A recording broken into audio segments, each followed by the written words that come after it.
일본은 북한의 추가 도발 가능성에 촉각을 곤두세우며 유엔 안보리 긴급회의 소집을 요구했습니다.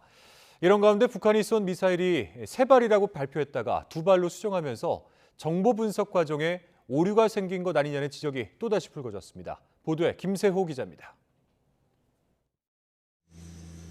북한이 지난 18일 ICBM을 쏜 지 이틀 만에 또다시 탄도미사일 2발을 연이어 발사하자 일본 정부는 신속히 관련 상황을 전파하며 분주히 움직였습니다.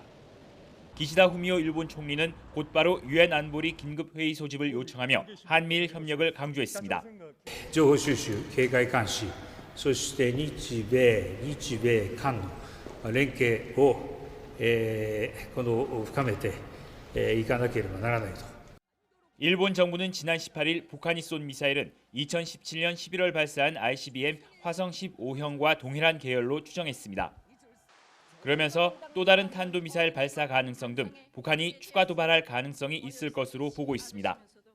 核種ミサイルの発射や核実験の実施を含め、さらなる挑発行為に出る可能性があると考えており、必要な情報の収集、分析及び警戒監視に全力を挙げ 이런 가운데 애초 북한의 탄도미사일 발사 직후 일본 해상보안청은 3발이 발사됐다고 발표했지만 이후 방위성이 다시 2발로 수정했습니다. 일본 정부는 내각 관방 사태실이 해상보안청에 메시지를 중복해 보냈기 때문이라고 설명했습니다. 2回目の発射情報が海上保安庁に到達しているか直ちに確認できなかったため、再度送信を行い、これが結果的に3回目の情報発出になったものと承知。 하지만 시스템의 오류인지 담당자의 실수인지 여부에 대해서는 답을 피했습니다.